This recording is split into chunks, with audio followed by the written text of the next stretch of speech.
What's up, demons and demonettes? Tis I, Atraxi Demon Queen, and it's Shark Week. That's right, today we're going to be covering Harak, but before we get into it, as always, toss a like and subscribe down below. So, we're going to call him a Pity Shark, kind of like Pity Kitty. It was a full pity pull to pull him to Paragon 2, which was disgusting. The pull rates in this game, I don't know. I don't really play other gacha games, so I don't really get the pull rate. I'm just glad there's full pity, but it still feels awful to have to full pity a hero, especially when you're pulling one of these big guys up to Paragon levels. We went for plus 22 for his EX weapon, but we're gonna plus 25 him, no doubt about that. We don't really have a lot of heroes we want to plus 20 at this time, so it's really just who do I want to push to 25, and then maybe go back and round out some of those other heroes that I was contemplating, like a Tamesia, a Coco, a Damien, to get them to plus 20, but for now, we're really focused on the big guys, getting them to 25. We got Lily May, we have Frey Esto, we're gonna do Harak, then we may do Dio, and then Taylene. I may flip-flop those orders depending on how I feel. Taylene's probably the smarter bet because she's has more use in Dream Realm, where Dio is primarily just a PvP hero.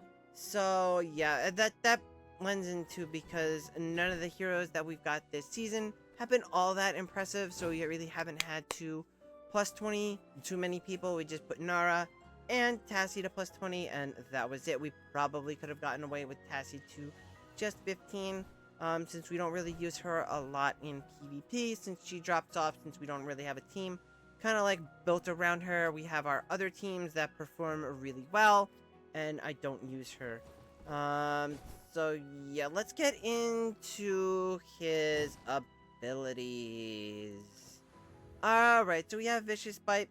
Harak launches a Vicious Assault, striking an enemy 10 times during or each, dealing 60% damage of his attack, plus 10% for ultimate ability. Damage each strike also deals extra damage equal to 6% of their lost HP, up to 120% of his attack. That is chunk damage. The final strike deals 200 plus 20% damage, and while casting the skill, he is unaffected and prevents the enemy recovering HP for 6 seconds, causing them to lose 40% HP per second. Increases the damage of each successful strike, right? So that you just level them up and it just does more damage. Title Assault. Harak dies beneath the surface, swiftly reaching the weakest enemy, dealing 220% plus 25% damage and knocking them one tile back. While he's underwater, he is invincible. If he does get an assist or kill on this, it does reset it. You're going to notice that a lot about his abilities. Flesh Feast, this is a passive. At the beginning of the fight, he increases his crit and haste for 12 seconds. Again, assist defeat resets this. Once he exits, he's going to lose control, and he's going to devour the weakest non-summoned unit. Freyasto's illusion copy does not count as summoned, so he can devour the illusion. It's important to remember. Whether ally or enemy, instantly defeating them. During this time, he is unaffected, and he can devour an enemy whose HP exceeds 200% of his attack. Right, so having more attack means he's easily able to devour higher HP opponents, but again, he doesn't really have an issue. Once he ramps up, he can kind of devour anybody because he's going to get an attack bonus. Alright, Harak increases life drain by 8 during battle each time he gets an assist or defeat. He gains 1 extra up to a maximum of 4. Makes sense, right? Because there's typically only 5 enemies, so if right, and then he goes up to a maximum of 8 and a maximum of 12. For his hero focus, I mean 12 is ridiculous. You're not gonna have 12 enemies ever on the field. Maybe for a mode like a Relentless Rumble, that's where that could come into play. Upon assisting or defeating a unit, Harak gains 60% of their attack and 60% of their match HP. Oh, this is his EX weapon, by the way. Up to 220% 20% of his base attack and 220% of his max HP, right? So he needs to kill a few, and so basically he kills them with his EX weapon. He gets stronger each kill, so the more times he kills, the stronger he gets, and it just kind of has a cap. And then this just kind of increases the cap, and then he recovers HP when assisting or defeating a unit, when this recovery equals 50% of the defeated units, right? So he kills a unit, he heals himself. And then enhanced focus, upon assisting or defeating 2 units, he gets 700 energy from casting Vicious Bite, which is ult. So, basically what he's gonna do is he's gonna go around the battlefield, he's going to eat people, he's going to get stronger, he's gonna do crazy damage. So, we'll see how that plays into the various modes and the damage he deals. So, let's go to what is probably going to be his best mode and where you're going to see him most, and that is going to be a Dream Realm. Alright, so we're just gonna go peep the rankings real quick. Alright, so there's an easy way to tell who pulled for Harak and who did not pull for Harak. Now, Necro Dragon, kind of capped out at about 60 billion, Harak. So this is probably your line, right here. So this is Charms and Formation that get the 62, a little bit of RNG. But these are the people that you can see. So you could see there's a big gap. But on the higher end, you may see a gain of 20 up to 20 billion. There's still some RNG, especially since we are running the Butcher Charms on him. Now, if we had the full Butcher set, I forgot to talk about his charms. But basically, some people are saying you want to go for the Balance Charms. Right, this set, that just increases HP and attack. I think we should be going for the Butcher Charms, which increase his attack and then crit, which means, you know, you're going to have to do multiple runs if he has high crit, but higher crit is going to mean bigger windows, which means higher ultimate damage. The other one, balance, may just be more consistent. I always go, I'm a gambler, gotta gamble, we go for the highest. So as you can see, there's an easy way to tell who's running and not running him. Here I did some testing, but here was the base I ran yesterday. As you could see, we got 57, I think, with Shakir. I had a high of 60 with Lily May, right? So that was my high before he dropped, and then we have a high here of 77. So like I said, we could probably RNG it and get 80 or get a little bit higher than 80. So you're going to have that 20 billion window where if you don't have him, you're going to be 20 billion short potentially of the top players in your realm that did go ahead and pull him, or any bottom players that decided to save and go ahead and pull for him. So let's see the stats. So here you can see, even though he does fizz damage, he did 39 billion on an endless boss. Lily May is second with Freyasto third, Rainer fourth, and Mikola last. She's gonna get eaten first. She's shark bait. Alright, let's talk about formation. So this is the number 1 formation, the hot formation at the moment to run on Necro Dragon.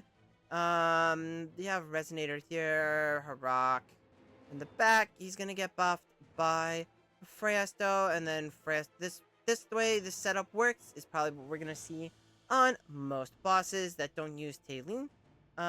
There's a trick where if you use Tailene, he just keeps consuming Tailene, and the rest of your party stays alive, and you're gonna get max damage. So we're going to be seeing him on more bosses, Skyclops for sure. Maybe Croaker, maybe Alpha Bear. I wouldn't expect to see him on Lone Gaze just because of the way Lone Gaze works. Although I think it has to be Lone Gaze killing the enemies. He might work better on Lone Gaze. We'll see.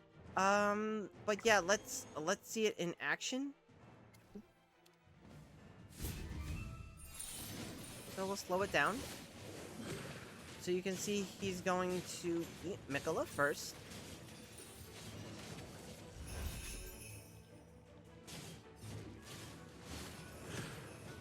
because she has lower HP and she's a little bit damaged. So she goes first, and then Rainer's gonna be next, because now he's not really gonna get the heals. He's gonna get hit by the dragon. Rainer would die on this fight normally anyway without a Smokey. So him getting consumed, not a big problem. Right, so you see there, he just consumed him, and you can see he gets bigger as he increases with attack and health as he does from his EX weapon. So it's kind of like Seth, where he does get bigger. So with this setup, he is going to consume the illusion twice, ideally. And then that way you'll have Freyaster, Lily May, and Harak all up, dealing damage on the boss. Now, Freyaster's damage does suffer on here a little bit because of it, but it doesn't matter. Harak makes up for by a ton. And we're talking a Fizz damage on an endless boss, and Fizz does not do well here. Yeah.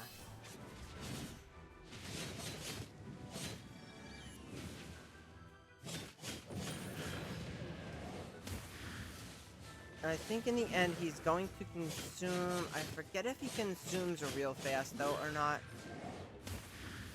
We'll see. Yep, he does eventually end up consuming Freyasto last, but it does get some uptime on Freyasto.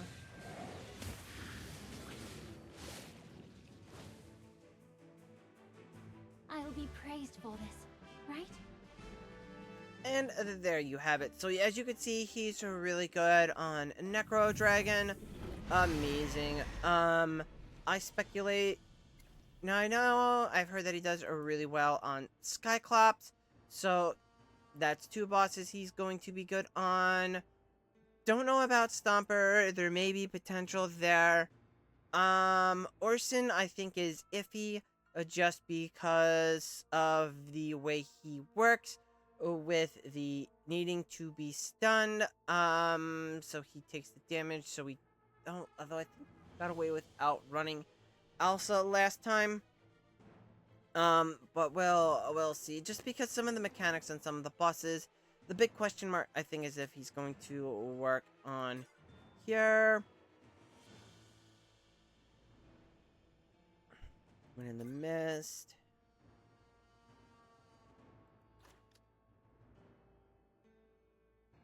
I forget where it says. Maybe it's his passive. Deals damage.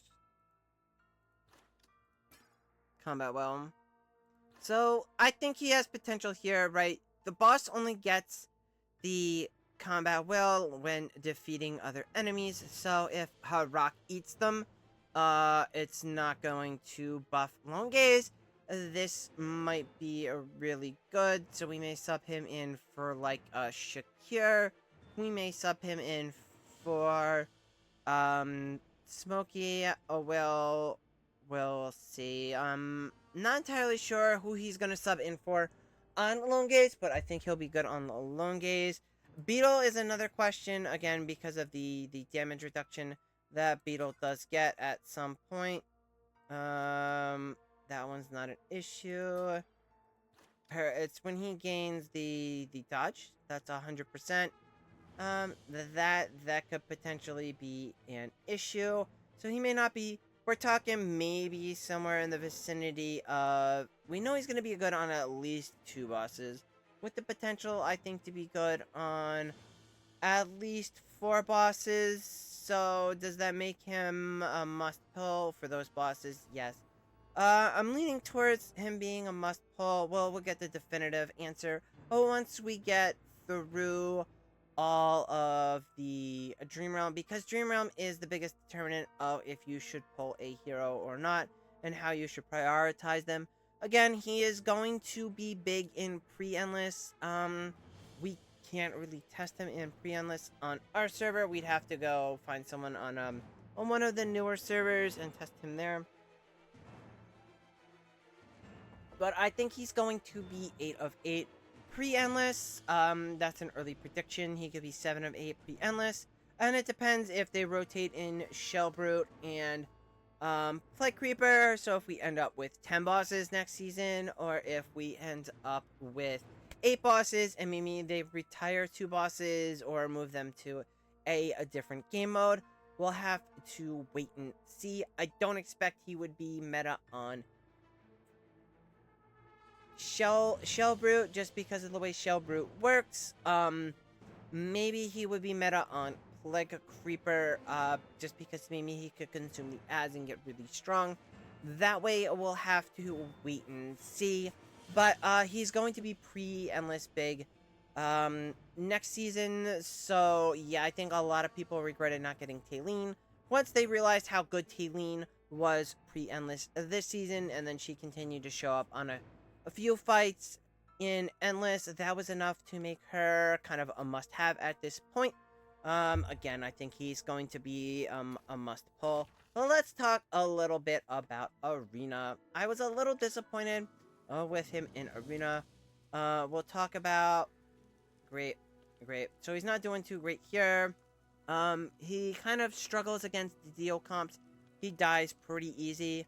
We'll just replay it. I'll have to switch my defense, but I'll show you. I thought this was going to be really good with Dun. It's not.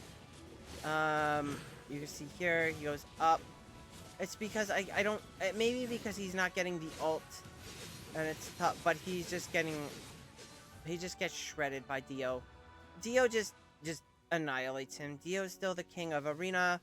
Again, we went against another Dio team here with some kind of burst. We'll play it here.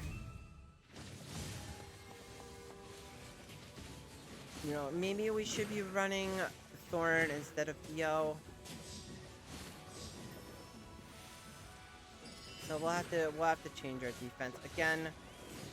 But as you can see, he just struggles against, because this is the thing. He just kind of stands there when Dio's in the air, and Dio just shreds him.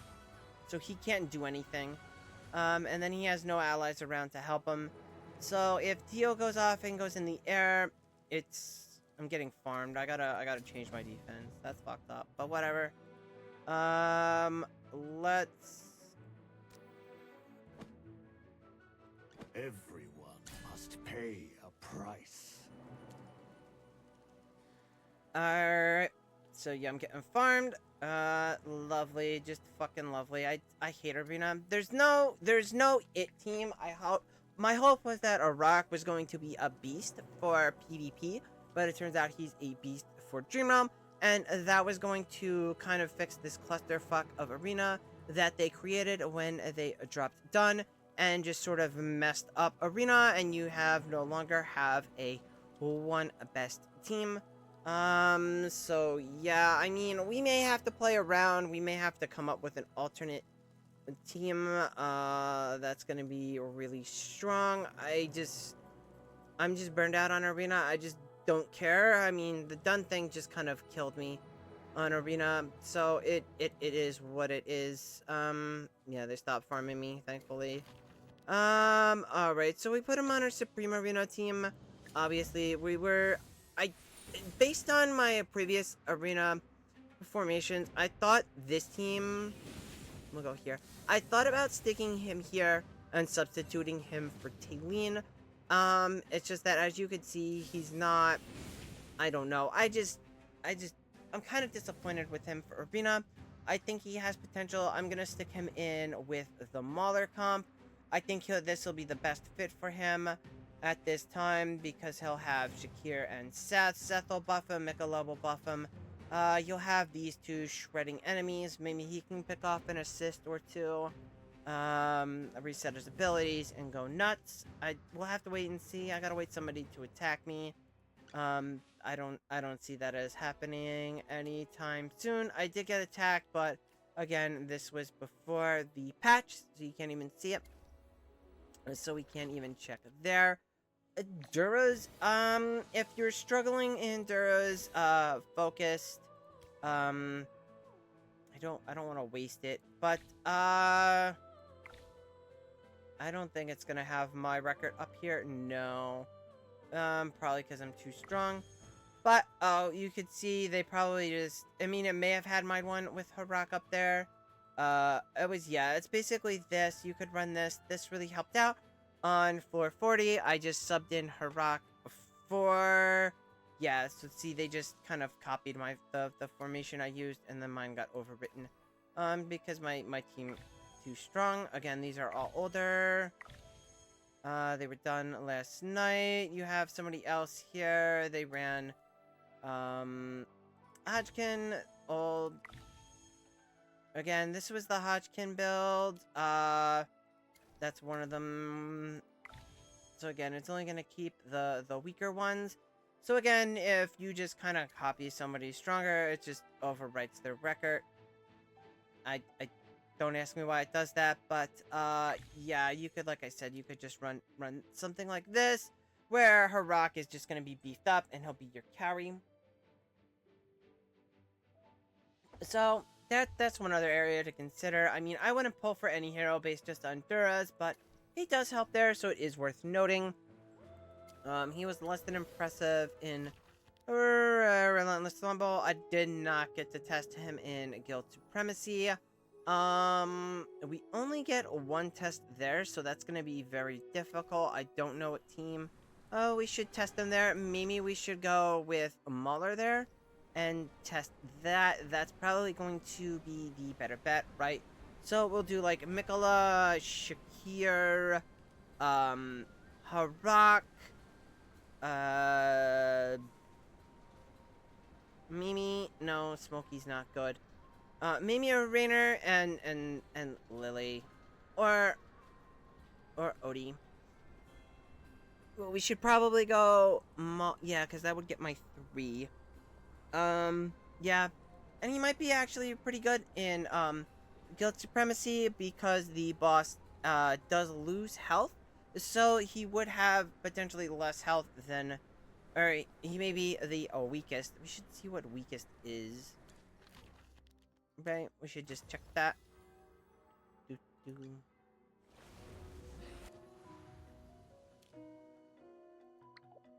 Living unit with the current has the lowest HP ratio, right?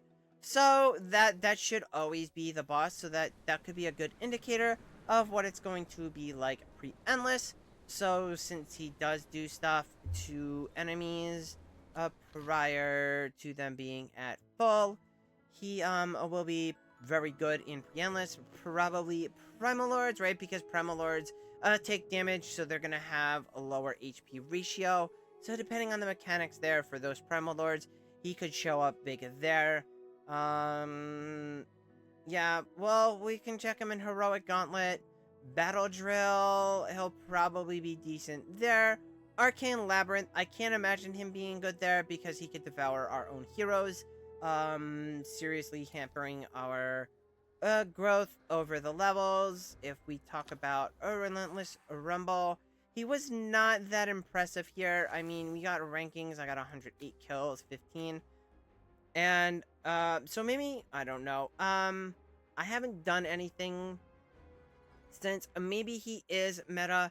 Here, he probably is. I just haven't bothered to check. I got the stuff done. We only have a few days left.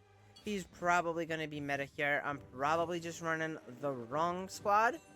Maybe we need to run like a Shakir instead to buff him up.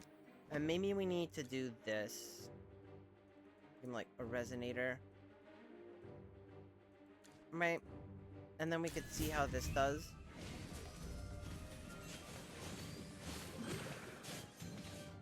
I don't know, I haven't really tested him here.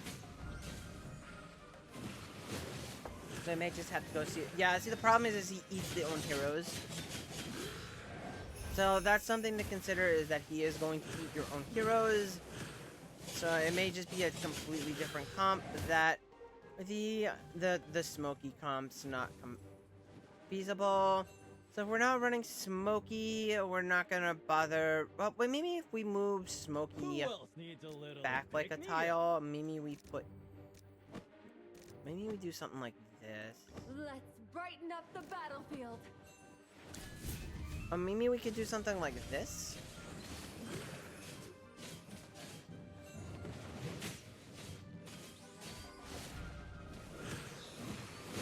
Nope, see, he ate Shakir.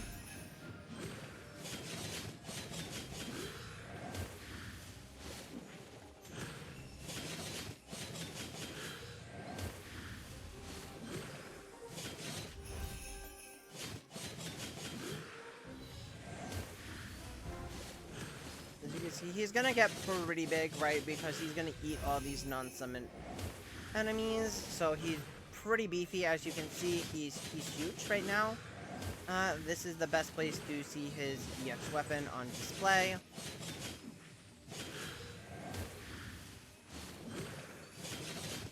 Yeah, we're definitely not getting 65 or 69 or whatever it is. So we'll just, you know, we'll kind of just go see what everybody else is running and maybe make an updated guide for that. But yeah, you could see he does a ton of damage here. So you can look at the details. Right, so he does a ton, and I mean a ton of damage. Yeah, the problem is I think he ate Shakir. So that's why we only got the 46. Maybe we drop Shakir. Maybe we do Seth instead.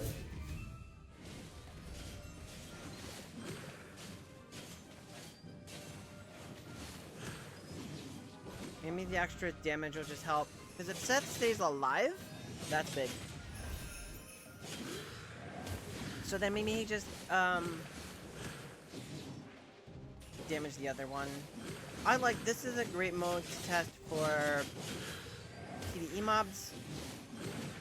For stages, I can mention this, Harak he's not very good later on in high deficit pushing, which is all I can test. It's just, he devours the allies, and he doesn't devour the enemies. So he's not very good in that regards. So this is already doing better because Seth lived.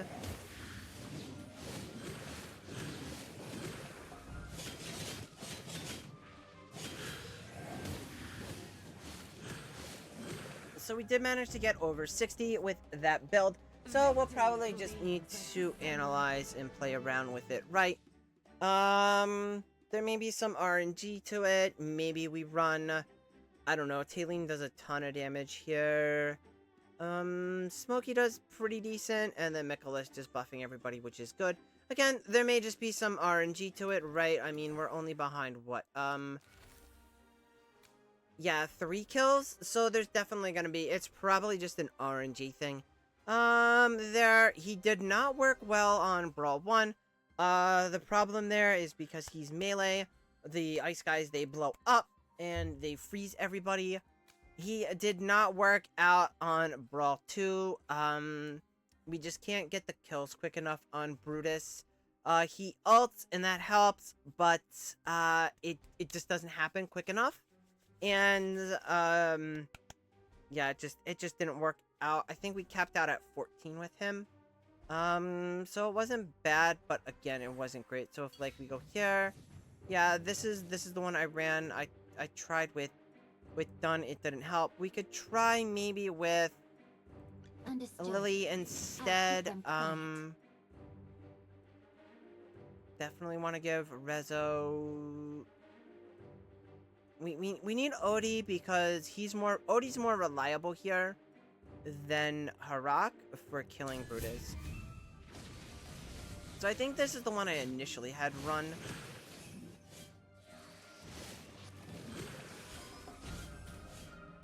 So you can see he gets killed more by Odie than by Harak.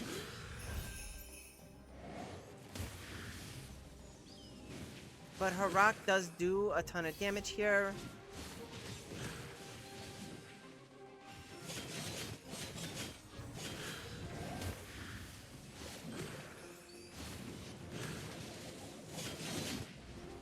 But you see...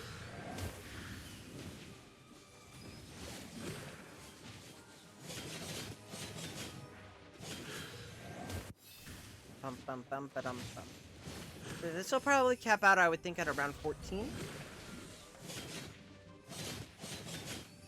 Maybe 13, we'll see.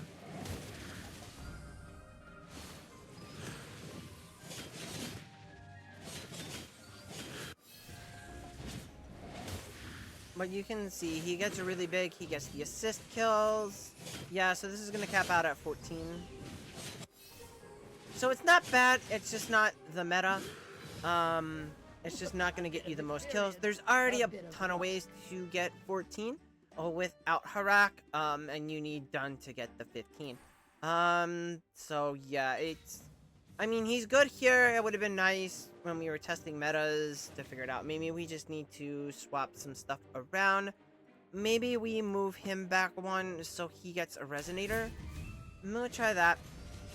But yeah, I think we'll just run this out. It's already getting long. And this just kind of, yeah, see, he killed Seth, so it's no good. So it looks like the run, I mean, maybe we just have to rerun it again and again and again. But yeah, that's Harak. Really good, really strong. Definitely a must-have at this point. At least for Dream Realm, you know. Maybe something will come along that's really geared toward him. For Arena, that's really that new It Squad. I don't see it. Dio is still king of Arena. Harak is going to be the shark that the Dream Realm bosses fear. And that's it for this one. I will catch you next time. Bye!